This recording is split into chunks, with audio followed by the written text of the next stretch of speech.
To remember silly bands, I do. That was what, like 2016, even before that? Anyways, 2016 was a really good year. I hope you guys had fun in that year, if you were alive then, I guess. I don't know. Let's talk about dating in your 20s. It's a really fucking weird place to be at right now. Social media has done a lot with to it, but I want to talk about my experience. So I'm in my 20s right now. It's been around, what, 3.5 years, 4 years since I ever dated somebody. Actually, broke up with the last person that I dated, and for reasons that I won't discuss, but let's talk about it a little bit. So, emotions have a really big part to play with it. And for me and a lot of other people, it has to do with a couple of things. So it's one, the fear of approaching somebody and getting rejected. Now, the fear of approaching and rejection are two big things on themselves. One, guys, it's really hard to break this, fear of approaching somebody in general, especially if like you are lonely beforehand or you don't have like an experience and you are basically supposed to be the one that carries the conversation, carries the weight of the relationship, to be able to do things. At least the expectation is that on you from many girls, and then rejection as well. There's this like new thing going around, and I had never heard of it before until one of my friends on social media started posting about it, and it's called rejection therapy. And it's basically if you thought about, I don't know, let's say you have like a million girls DM here, and then like you like I don't know, fucking LeBron half court shot all of this just until you get like I don't know a heart or something from one of them, like the go date one of them or go on get in a relationship with them. You just continuously send DMs or talk to people and try to get something out of it, which I don't personally like. I think it's very disingenuous, but you shoot your shot. There's a lot of other stuff with it, but I don't know. You kind of get a little bit worried about your situation when you're doing, I guess like rejection therapy, and you have all just the fear of approaching people in general. And for other guys, it's definitely um, not that hard, depending on what you look like, what your personality is, all that stuff.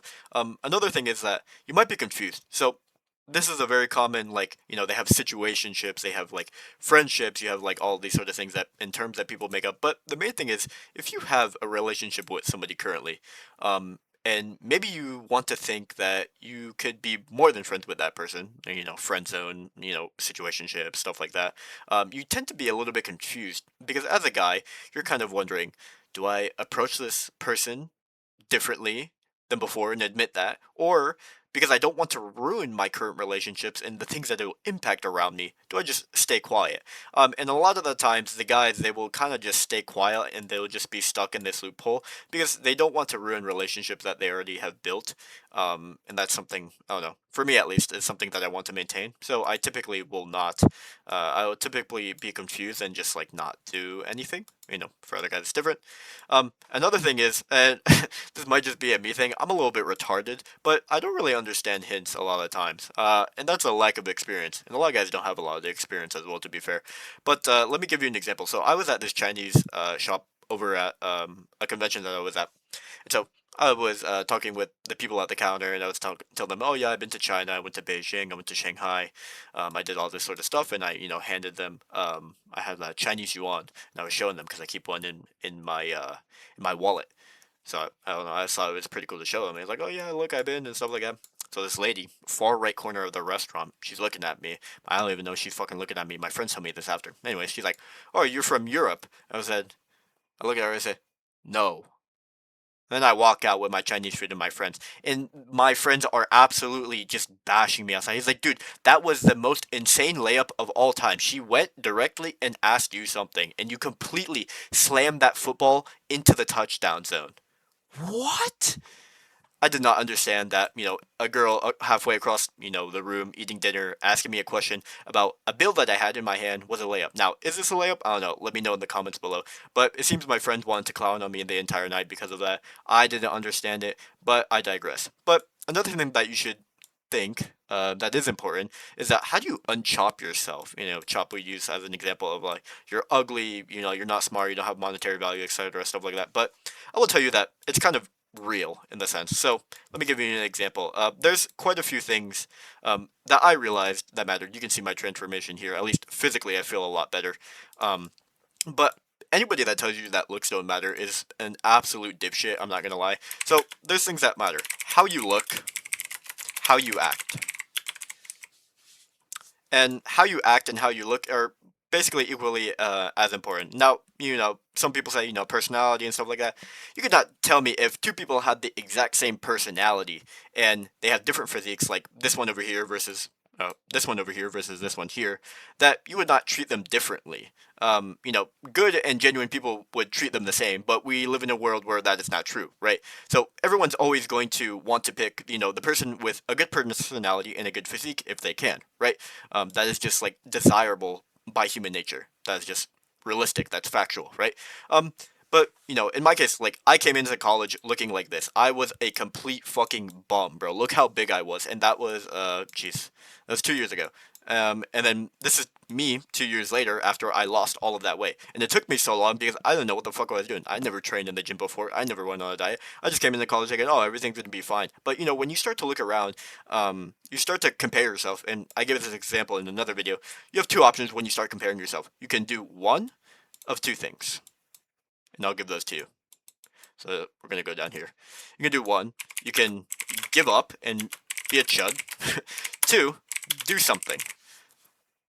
Action or no action. It's as simple as that. And my action was I wanted to lose weight and I wanted to, build muscle and do all this other sort of stuff. And I'm still doing that today. I'm actually pretty obsessed with it. And I always want to improve every day, right? That's a good, I guess, like trait to have about yourself. Like my money just like, million x'd over this time as well because I found like a high value skill in social media marketing and doing all these other stuff with building apps and stuff that I was able to make a lot of money and invest a lot of money. This is just like a rounded or estimate number that's fairly around there. It constantly changes. But one thing that didn't change was I don't know, just like going on dates and meeting other people and I don't know, finding love. That's a difficult thing, a difficult topic. You can't really summarize that in one video. But I don't know, kind of confused. This is like confusion here, right? I don't know. You don't know what the fuck's going on, and especially in college, like it's really tough, bro. Like imagine you have to compete with an entire university. But I really want to go over is the expectations. Expectations have absolutely skyrocketed simply because of social media. And doesn't apply to every single person because there's obviously people, who are not on social media or maybe don't succumb to a lot of the things that they see. But I think like the generation I guess like after Gen Z is kind of screwed when it comes to this because they're all iPad kids. But let's talk about it a little bit. So on social media, we tend to have increased expectations because let's give an example here. You see David Lade over here. David Lade, really good figure in the gym space, super jacked, has a crazy transformation, and other people see that, and and there's all these other kids who are now taking steroids because they want to get jacked and they want to be young and they want to make all this money selling their courses and stuff. You can imagine how that sets an increased expectations for the people on the other side who are viewing this as normal now because so many other people are doing it. I have to set myself to that standard by taking steroids to become more jacked and make more money and become an influencer online.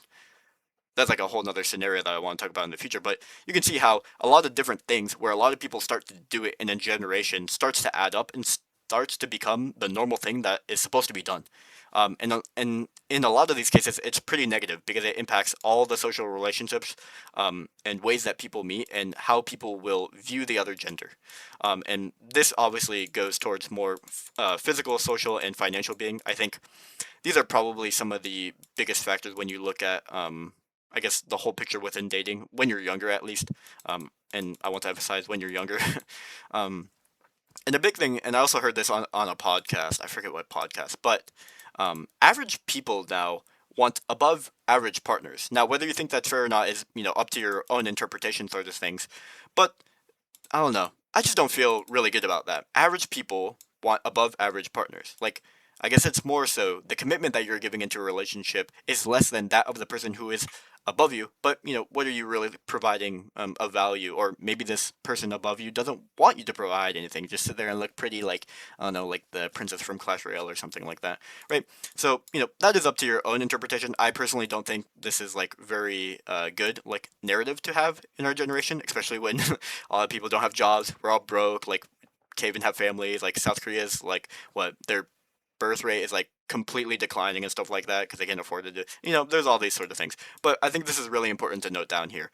And as a result of I guess like this point right now, like some people are not in the position that they want to be, and sometimes they won't change. So now we're in a position where nobody ever feels like they're good enough for one another. Everybody's always trying to improve and gets to that next level, and then it's too late. Now you're a decade down the line. You're like, have all these things and stuff like that, and everybody's settled down, and then there's a handful of people who aren't, and you're just sitting there like, oh shit, I missed my chance. That sucks.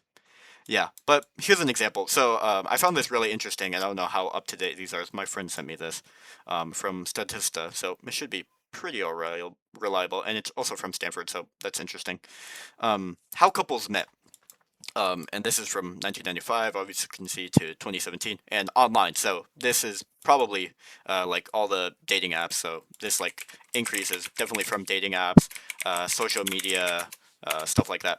So as you can see, like this over here, like these expectations and stuff that we have is basically increased by the fact that digitization is becoming more relevant in the way that we meet people. I mean, we knew that from social media since the inception of the internet, right?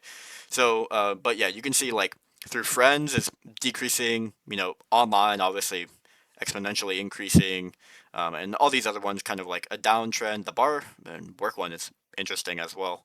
But yeah, here's some little statistics that I found that seems just to support the fact that we have increased expectations because social media influences everything. People meet online, that sort of thing.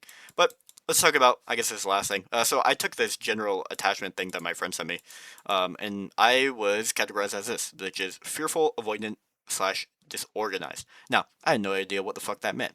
So I looked it up, and basically it's these two things. One, you hate yourself and you are in the need for constant improvement. And two, you desire to have closeness, but you push everyone away. I would say maybe the push everyone away is a little bit overkill. I would say I do not know how the fuck to handle the situation to get anybody to push away. Now I, and that's like the desire for closeness. I don't even know how to push anyone away yet. Shit. But yeah.